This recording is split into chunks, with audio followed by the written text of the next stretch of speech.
भैया ने सुबह से व्रत ले रखा था तो आपको भूख भी लगी? भूख तो नहीं लगी। तो दोस्तों वहाँ पे मैंने अपनी कंडाली को सुखाने के लिए डाल रखा है और मैं जा रही हूँ वहाँ अपने छोटे वाले खेत में सुगाड़े में, जहाँ मेरे को लगाने हैं ये वाले आलू। तो दोस्तों ये है मेरी कंडाली की गिड़ी जो मैंने यहाँ गधेरे से काटी, और वहाँ मतलब थोड़ा रिस्की था लेकिन मुझे चढ़ना पड़ा। सबसे पहले आप सभी को मेरा प्यार भरा नमस्ते। मेरा नाम है सरोजनी नैया और स्वागत करती हूँ आप सभी का मेरे फिर से एक नए ब्लॉग में। और नए ब्लॉग की शुरुआत हो चुकी है आज नई शुरुआत से नए दिन के साथ, और मेरी तैयारी हो रखी है कंडाली के लिए जाने की। तो चलो चलते हैं कंडाली के लिए।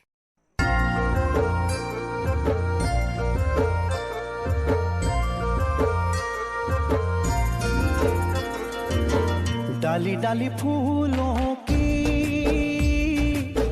तुझको बुलाए रे मुसाफिर मेरे उत्तराखंड में। बादलों की ओर के ओढ़नी वादियां गीत सुनाए। तो दोस्तों आज का मौसम कुछ इस प्रकार से है, आसमान में हल्की हल्की धूप है और बादल भी छाए हुए हैं। मैं आ गई हूँ अपने खेत पे क्योंकि यहाँ पे है थोड़ी सी कंडाली, अब मैंने इसको काटना है। यहाँ पे हमने बो रखे हैं जौ, जिसकी कुछ बालियाँ मतलब कुछ बालियाँ आ गई हैं पौधों पे और कुछ अभी आने स्टार्ट हो रही हैं। तो मैं निकालती हूँ कंडाली, फिर मिलती हूँ आपसे थोड़ी देर में। तो दोस्तों ये है मेरी कंडाली की गिड़ी जो मैंने यहाँ गधेरे से काटी, और वहाँ मतलब थोड़ा रिस्की था लेकिन मुझे चढ़ना पड़ा और वहाँ से निकाली मैंने कंडाली। नीचे गई मैं गधेरे में और वहाँ से ऊपर, और ऊपर तक की कंडाली मैंने अपनी घीड़ में भर दी है। अब मैं चलती हूँ घर की तरफ।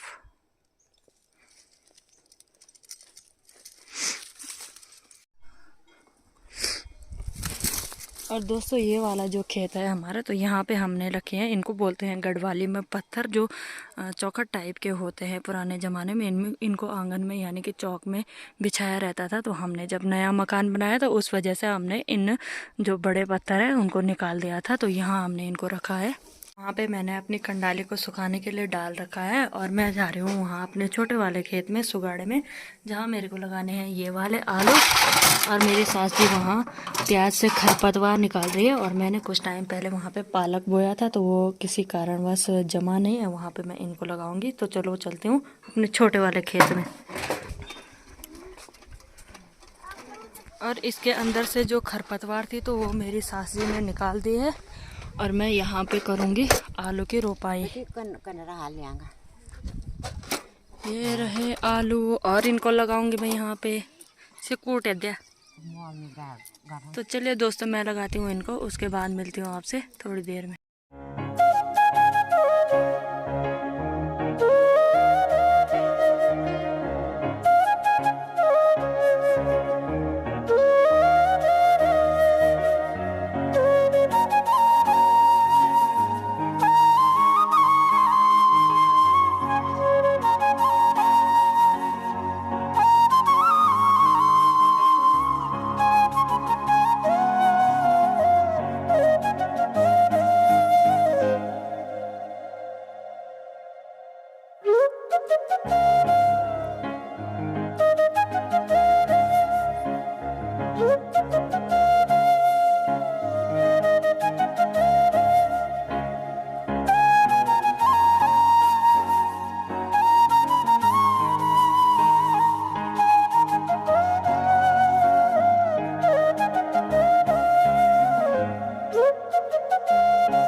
थोड़ी देर छोटे से खेत में काम करने के बाद मैंने थोड़ी सी कंडाली कूट दी है। शाम के टाइम पे भैंस को पिजाने के लिए जो देना है वो मैंने वहाँ पे पिजा दिया। वहाँ पे मेरे चाचा ससुर जी मार रहे हैं सोटा चिलम और साज का।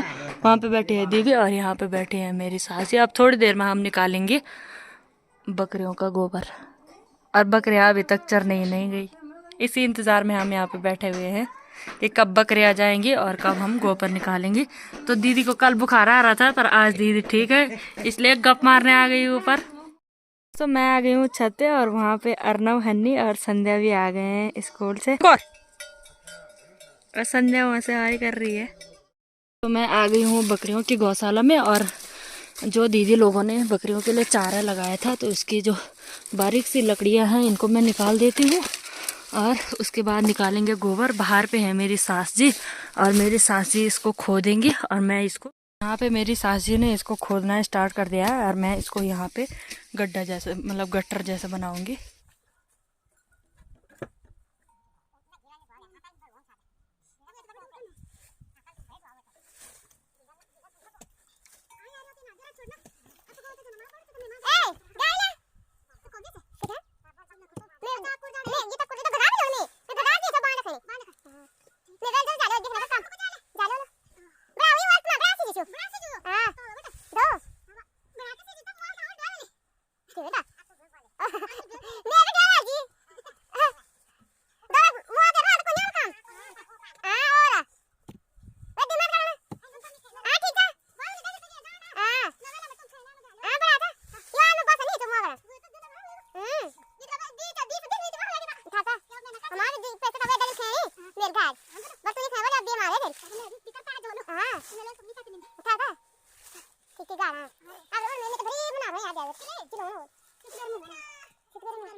तो दोस्तों फाइनली मैंने और मेरी सास जी ने निकाल दिया है यहाँ का गोबर, और पसीना से मुंह एकदम लाल हो गया है, और मेरी सास जी ने भी 2 बार बीड़ी पी दी है थकान के मारे।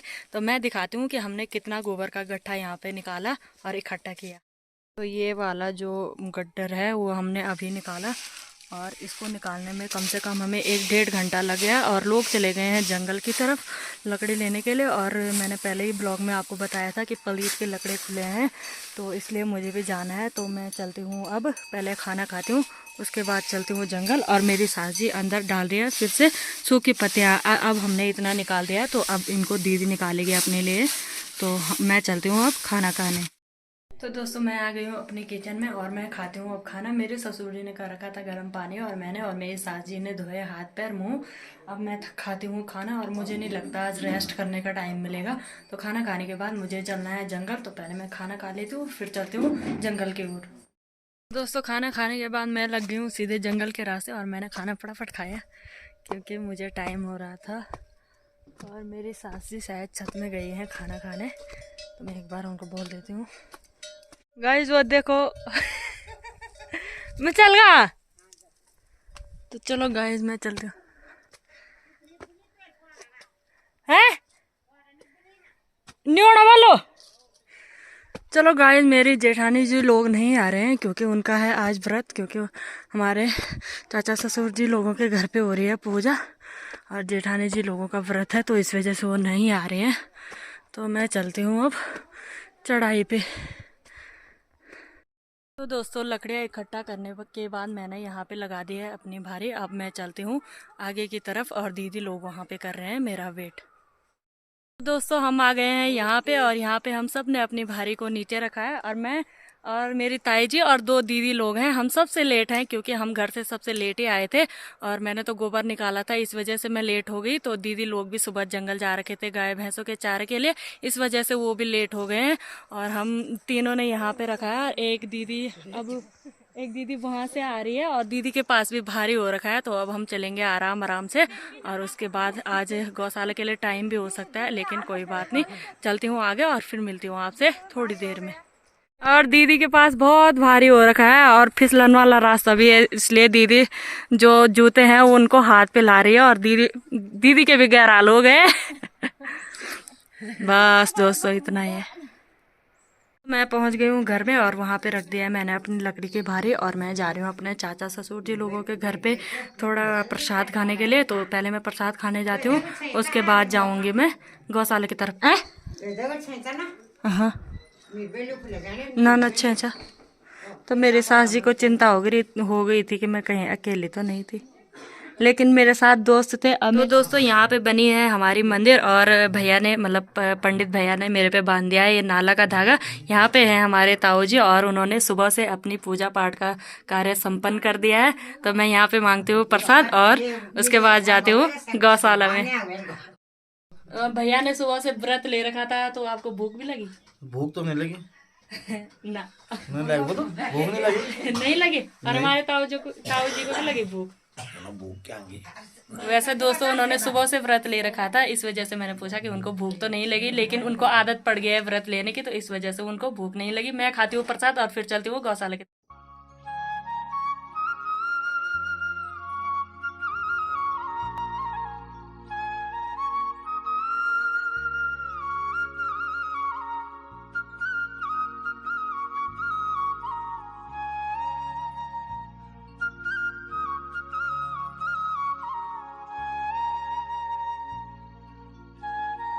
तो दोस्तों चाचा ससुर जी लोगों के घर पे मैंने महाप्रसाद का भोग ले लिया है और मैं चलती हूँ अब गौशाला की तरफ।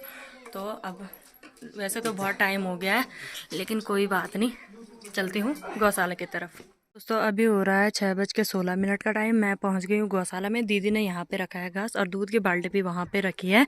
मेरे को हो गया थोड़ा लेट, तो मैं फटाफट से देती हूँ घास और उसके बाद देखती हूँ भैंस दूध देगा तो फिर उसके बाद दीदी के लिए भी रख दूँगी और उसके बाद मिलूँगी आपसे थोड़ी देर में।